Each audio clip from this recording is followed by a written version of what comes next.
الحمد لله رب العالمين والصلاة والسلام على سيد الأنبياء والمرسلين أما بعد فأعوذ بالله من الشيطان الرجيم بسم الله الرحمن الرحيم۔ بہار رمضان کورس کے سلسلے میں آج الحمدللہ عز وجل ہمارا 12واں لیکچر ہے۔ پچھلے 2 لیکچر سے ہمارا کلام ان لوگوں کے بارے میں چل رہا ہے کہ جن کو شریعت رمضان کے فرض روزے چھوڑنے کی اجازت دیتی ہے۔ تو کچھ لوگوں کے بارے میں ہم نے کلام کر لیا ہے۔ اب اگلا وہ شخص کہ جس کو رمضان کا فرض روزہ چھوڑنے کی اجازت ہے وہ ہے شیخ فانی۔ تو شیخ فانی کسے کہتے ہیں؟ پوسٹ میں اس کی تعریف کو ملاحظہ فرما لیں کہ شیخ فانی وہ شخص کہلاتا ہے کہ جس پر بڑھاپے کے سبب اتنی زیادہ کمزوری طاری ہو کہ جس کی وجہ سے وہ رمضان کے روزے رکھنے پر قدرت نہ رکھتا ہو۔ یعنی تعریف کی روشنی میں اب یہ بات ملاحظہ فرمائیں کہ ایک وہ شخص کہ جو بہت زیادہ عمر رسیدہ ہو گیا ہو، جس کی بہت زیادہ عمر ہو گئی ہو، اور عمر کے زیادہ ہونے کی وجہ سے اس کے جسم میں اتنی زیادہ کمزوری طاری ہو چکی ہے کہ اب وہ رمضان کے فرض روزے رکھنے پر بالکل بھی قدرت نہیں رکھتا، تو ایسے شخص کو شریعت شیخ فانی کہتی ہے۔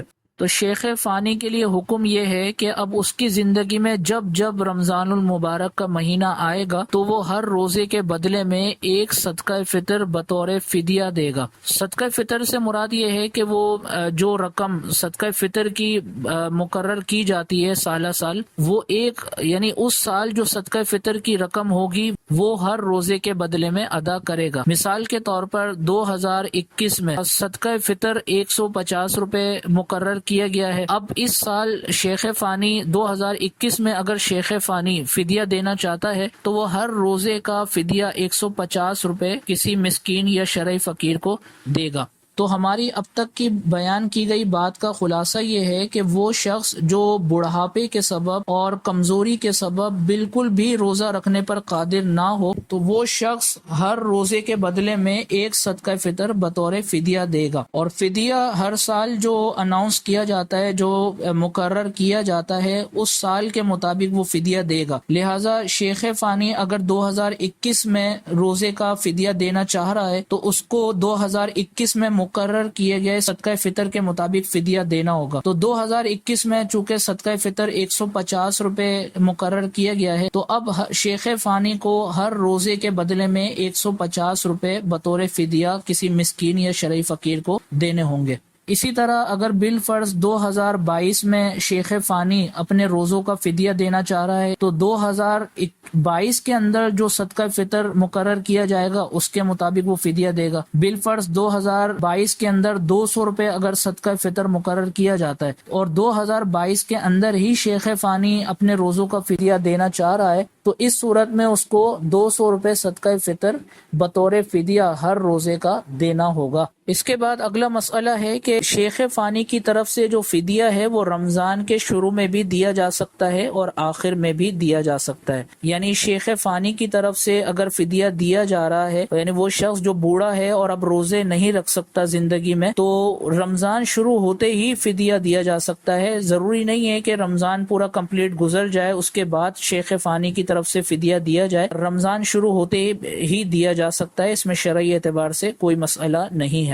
اس کے بعد اگلا مسئلہ ہے کہ بوڑھی عورت بھی شیخ فانی کے حکم میں ہے۔ یعنی جس طرح مرد کے بارے میں یہ حکم بیان کیا گیا، اسی طرح کوئی بوڑھی عورت ہے جو روزہ رکھنے پر اب کمزوری کی وجہ سے بالکل بھی قادر نہیں ہے، تو بوڑھی عورت کے لیے بھی یہی حکم ہے کہ وہ ہر روزے کے بدلے میں ایک صدقہ فطر بطور فدیہ دے گی۔ اگلا مسئلہ ہے کہ وقتی طور پر روزوں پر قدرت نہ رکھنے والا شخص فدیہ نہیں دے سکتا، بلکہ صحیح ہونے کے بعد اس کو روزہ ہی رکھنا ہوگا۔ یعنی اس سے مراد یہ ہے کہ رمضان المبارک کا مہینہ چل رہا ہے اور کوئی شخص اتنا شدید بیمار ہے کہ وہ اس رمضان کے روزے بیماری کی وجہ سے نہیں رکھ پا رہا، لیکن اس کے آگے صحتیاب ہونے کی امید ہے، بعد میں صحتیاب ہو جائے گا، تو اس صورت میں وہ فدیہ نہیں دے سکتا۔ یہ یاد رکھیں کہ فدیہ جو ہے یہ 2 لوگوں کی طرف سے ہی دیا جا سکتا ہے، یا تو وہ شخص کے جو اب زندگی میں روزہ رکھنے پر بالکل بھی قادر نہ ہو، اور دوسرا وہ شخص جو انتقال کر چکا ہو۔ صرف ان 2 لوگوں کی طرف سے فدیہ دیا جا سکتا ہے، باقی اس کے علاوہ وہ تمام لوگ کہ کہ جو ابھی بیمار ہیں لیکن بعد میں صحت یاب ہو جائیں گے تو ان کی طرف سے فدیہ نہیں دیا جا سکتا، بلکہ صحت یاب ہونے کے بعد ان کو اپنے قضا روزے ہی رکھنے ہوں گے۔ لہٰذا یہ کنفیوژن اب اپنے ذہن سے نکال دیں کہ جو فی الفور اس وقت بیمار ہے تو وہ فدیہ بالکل بھی نہیں دے سکتا، کیونکہ آگے صحت یاب ہونے کی امید ہے، اور جس کو صحت یاب ہونے کی امید ہو وہ فدیہ نہیں دے سکتا بلکہ قضا روزے ہی رکھنے ہوں گے۔ اس کے بعد اگلا مسئلہ ہے کہ گرمی میں اگر روزے رکھنے پر قدرت نہیں لیکن سردی میں رکھ سکتا ہے تو اب اس صورت میں فدیہ نہیں دے سکتا۔ یعنی یہ مسئلہ ایک ایسے بوڑھے شخص کے بارے میں ہے کہ جو ماہ رمضان المبارک گرمی میں آیا اور وہ گرمی میں روزے نہیں رکھ سکتا، لیکن اس کو یہ پتا ہے کہ وہ سردیوں میں روزے رکھ سکتا ہے، تو اس صورت میں بھی اس کو فدیہ دینے کی اجازت نہیں ہوگی بلکہ وہ سردیوں میں ان روزوں کی قضا کرے گا۔ اس کے بعد اگلا مسئلہ ہے کہ لا علاج مرض والا شخص بھی شیخ فانی کے حکم میں ہے، اسی طرح جو شخص کومے میں ہے۔ اب بعض لوگ ایسے ہوتے ہیں کہ جو اس طرح کے مرض میں مبتلا ہوتے ہیں کہ جس کی وجہ سے ان کو صحتیابی کی کوئی امید نہیں ہوتی، جیسے بعض کینسر کے پیشنٹس ہوتے ہیں اور وہ بستر پر ہی رہتے ہیں اور ان کے اندر اتنی طاقت ہوتی ہی نہیں ہے کہ وہ روزہ رکھ سکیں، تو اس طرح کے مریضوں کے لیے بھی یہ حکم ہے کہ وہ جب ان کی زندگی میں رمضان المبارک کا مہینہ آئے گا تو ہر روزے کے بدلے میں ایک صدقہ فطر بطور فدیہ دے دیا جائے۔ اسی طرح جو شخص کومے میں ہوتا ہے یعنی بے ہوشی کی حالت میں رہے اور اس کے صحتیابی کی کوئی امید نہ ہو تو ایسے شخص کی طرف سے بھی فدیہ دیا جا سکتا ہے۔ آخری مسئلہ ہے کہ انتقال کر جانے والے شخص کی طرف سے بھی فدیہ دیا جا سکتا ہے۔ اب یہ مسئلہ یاد رکھیں کہ اگر کوئی شخص انتقال کر جائے اور اس کے ذمے میں روزے باقی تھے تو اگر مرنے سے پہلے اس نے وصیت کر دی تھی کہ میرے ذمے جو روزے باقی رہ گئے ہیں ان کا فدیہ تم میرے مال میں سے ادا کر دینا، اگر یہ مرنے والے نے مرنے سے پہلے وصیت کر دی تھی تو اب اس وصیت کو پورا کرنا مرنے والے کے ورثاء پر واجب ہے، اور اگر مرنے والے نے کوئی وصیت نہیں کی تھی تو اب ورثاء کے لیے مستحب ہے کہ وہ مر جانے والے شخص کی طرف سے اس کے باقی رہ جانے والے روزوں کا فدیہ ادا کریں۔ تو آج ہمارے پورے لیکچر کا خلاصہ یہ نکلا کہ وہ شخص کہ جو بڑھاپے کے سبب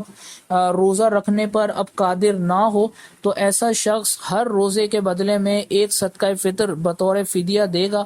اور پھر ہم نے یہ پڑھا کہ وقتی طور پر اگر کوئی شخص بیمار ہے اور بعد میں وہ صحتیاب ہو جائے گا تو اس صورت میں وہ فدیہ نہیں دے گا بلکہ بعد میں صحتیاب ہونے کے بعد اس کو روزوں کی قضا ہی کرنی ہوگی۔ اس کے بعد ہم نے یہ پڑھا کہ وہ شخص جو کسی ایسے مرض میں مبتلا ہو کہ اب زندگی میں کبھی بھی اس کی صحتیابی کی امید نہ ہو تو ایسا شخص بھی اپنی زندگی میں ہی روزوں کا فدیہ دے سکتا ہے۔ اور آخری مسئلہ ہم نے پڑھا کہ انتقال کر جانے والے شخص کی طرف سے بھی فدیہ دیا جا سکتا ہے، اور اس کی ہم نے دو صورتیں پڑھی کہ اگر مرنے والے نے مرنے سے پہلے فدیہ دینے کی وصیت کی تھی تو ورثاء پر فدیہ دینا واجب ہوگا، اور اگر وصیت نہیں کی تھی تو فدیہ دینا ورثاء کے لیے مستحب ہوگا۔ تو امید ہے کہ آج کا لیکچر اور مسائل آپ کو سمجھ میں آئے ہوں گے۔ اللہ تبارک و تعالی سے دعا ہے کہ ہمیں مسائل شرعیہ اچھے طریقے سے سمجھ کر دوسروں تک پہنچانے کی توفیق عطا فرمائے، اور اللہ عز و جل اپنے دین کے لیے زندگی کا کچھ حصہ نکالنے کی توفیق عطا فرمائے۔ آمین بجاہ النبی الامین صلی اللہ تعالی علیہ وسلم۔ آپ دیکھ رہے ہیں PATF Islamic info YouTube channel.